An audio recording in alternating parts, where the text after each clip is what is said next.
नमस्कार दोस्तों, कैसे हो आप सब। आज की प्रेरणादायक साखी जुड़ी हुई है भगत सदना जी से।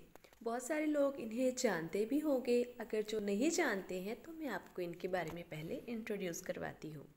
श्री गुरु ग्रंथ साहिब जी में 15 भक्तों की बानी दर्ज की गई है।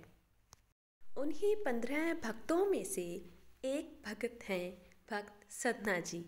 उन्हीं के जीवन से जुड़ी हुई एक साखी हम आपको आज सुनाने जा रहे हैं, तो ध्यान से सुनिएगा। भाई सदना जी, जहाँ भगत सदना जी सिंध के इलाके के रहने वाले थे। उनका काम कसाई का था। श्री गुरु ग्रंथ साहिब जी में एक शब्द मिलता है जिससे यह पता चलता है कि वह कसाई का काम करते थे। कसाई का काम करने के बावजूद भी भक्त सदना जी भगवान में बहुत आस्था रखा करते थे। एक बार क्या हुआ, भक्त सदना जी अपना हर रोज का काम निपटाकर शाम को थके हारे घर पहुँचे। तो क्या हुआ, एक राजा के रसोइये सदना जी के पास पहुँचे और कहने लगे, भक्त जी, हमें थोड़ा सा मांस चाहिए था, थोड़ा कम पड़ गया है, अगर आप प्रबंध कर दें तो अच्छा होगा। लेकिन सदना जी तो सारा मांस बेचकर आए थे, अब तो उनके पास कुछ भी नहीं था। इसलिए उन्होंने राजा के रसोइयों को वापस चले जाने के लिए कहा और ऐसा ही हुआ, रसोइये वापस आ गए। लेकिन राजा को मांस चाहिए ही था, चाहे थोड़ा ही क्यों ना मिल जाए। तो वह रसोइये एक बार फिर से सदना जी के पास आए।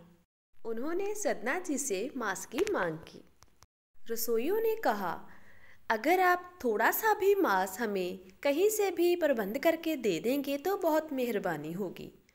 तो सदना जी ने हाँ कर दी और उठकर खड़े हो गए। जब सदना जी बकरा काटने ही लगे थे तो उनके मन में एक ख्याल आया कि रात को काटा हुआ बकरा सुबह को तो बिकेगा नहीं, सुबह तक तो वह खराब हो जाएगा, फिर बकरा काटने का क्या लाभ।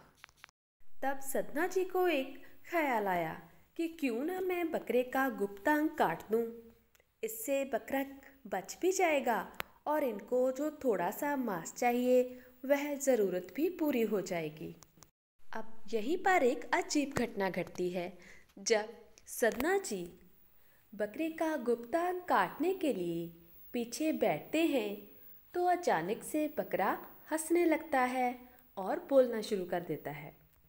बकरा हंसता हुआ बोला, सदने, पहले तो ऐसा कभी नहीं हुआ, ये कौन सा हिसाब शुरू करने लगे हो तुम आज पहली बार।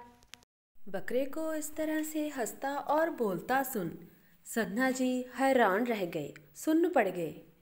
आगे से बकरा बोला, सदने, कितने ही जन्म चले गए, किसी जन्म में तुम मुझे काटते हो, किसी जन्म में मैं तुम्हें काटता हूँ, कभी तुम बकरा बनते हो मैं तुम्हें काटता हूँ, कभी मैं बकरा बनता हूँ तुम मुझे काटते हो, यह इसी तरह से ही चलता आ रहा है।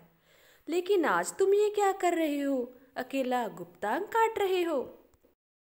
देख लो, काटना है तो काट लो, मैं 2 दिन तड़फ तड़फ के मरूंगा, लेकिन याद रखना अगले जन्म में तुम्हारी बारी भी आने वाली है, तुम्हें भी इसी तरह से काटूंगा, फिर मत बोलना बताया नहीं। यह सब बातें सुनकर सदना जी सुन्न रह गए और उनका मन बदल गया। कहते हैं उस दिन के बाद सदना जी ने अपना कसाई का काम छोड़ दिया था और वह प्रभु भक्ति में लीन रहने लगे।